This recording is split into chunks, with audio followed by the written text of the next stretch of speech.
है इंडिगो, क्या इसको भी अब अवॉइड लिस्ट में रखना चाहिए?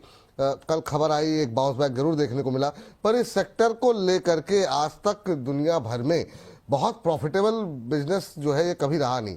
और खास तौर से इस तरह की सिचुएशन में इसको रख सकते हैं, दूरी बनाने की सलाह है पूरी तरीके से, जिनके पास है लॉस बुक करके किनारे हो जाएं, क्या सलाह रहेगी? अब एटीएफ भी महंगा हो रहा है, बहुत सारी चीजें नेगेटिव होने वाली है इस सेक्टर के लिए।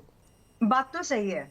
और it's like this business is like you are, आप हाथी पाल रहे हो, राइट? तो वैसा बिजनेस है ये। तो अब जिसको है इस बिजनेस में शौक, तो वो करता ही है, कुछ कर नहीं सकते। लेकिन बिजनेस उतना खास प्रॉफिटेबल कभी नंबर्स के मामले में तो नहीं दिख पाया। गनीमत से इंडिगो एक कंपनी थी जिसने जैसे तैसे करके प्रॉफिटेबिलिटी का टेस्ट इस मार्केट को कराया था, इस पर्टिकुलर इंडस्ट्री में।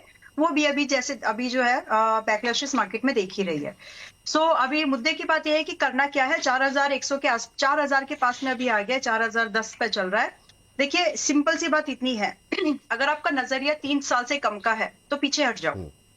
लेकिन आप ये सोचिए उस एंगल से कि अगर आप पीछे हट भी गए तो एविएशन इंडस्ट्री में आपके पास और दूसरा ऑप्शन है क्या? नंबर 1, दूसरा ऑप्शन कोई खास नहीं है। नंबर 2, बात यह है कि क्या इस इंडस्ट्री में ग्रोथ नहीं रहने वाली है? ऑफ कोर्स रहेगी। क्या ये जो प्रॉब्लम है ये शॉर्ट टर्म मार्केट के डायनामिक्स को बदलने वाली नहीं है? Yes, it gonna change. तो यहाँ पर सर्वाइवल करने के लिए भी यही बची है और बिजनेस को कैटर करने के लिए भी यही बची हुई है। तो आइडिया ये है कि 3 साल से कम का नजरिया है, this is not something you should think of. दूसरी बात, अगर आपको एवरेज करने का भाव ढूंढना है, जो कि ढूंढना चाहिए क्योंकि गिरावट अभी आएगी और फिलहाल जो एटीएफ्स वगैरह ये महंगे हुए हैं, इसका इंपैक्ट इनके मार्जिन्स को और दबा देगा। अभी पिछले वो तो देखा ही था कि फ्लाइट्स डिले हो रही थी, सो मेनी थिंग्स वर जो हमने पिछले क्वार्टर्स में देखी है। ये वाली चीज उससे भी ज्यादा मुश्किल वाली है। तो ये इसके सीधा मार्जिन्स को इफेक्ट करती है। और इस इंडस्ट्री में सब जो टॉप 3 कॉस्ट होती है उसमें से जो फ्यूल कॉस्ट है वो सबसे ज्यादा एक्सपेंसिव थिंग है।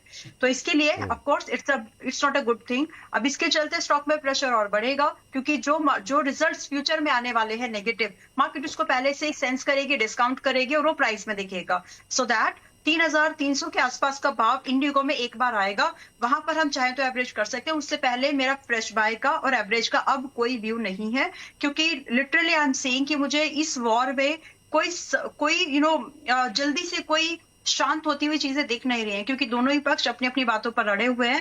And this is not something country to country. यहाँ पर एनर्जी डिस्टर्ब हो गई है और एनर्जी फ्यूल ये बहुत इंपॉर्टेंट चीज है किसी भी इकोनॉमी के लिए और इस स्टॉक के लिए भी। अभी अवॉइड करना है कि रखना है मैम, ये बता दीजिए। अभी मतलब अगर 3 साल से ऊपर मैंने इतना एक्सप्लेन इसीलिए किया विपुल जी, ताकि सामने वाले को चीजें समझ में आए। 3 साल से कम जी का नजरिया है तो नहीं रखना जी है। 3 साल ठीक। तक रख सकते हो तो रखो और बीच में एक बार मौका आएगा 3300 पर ऐड करने का।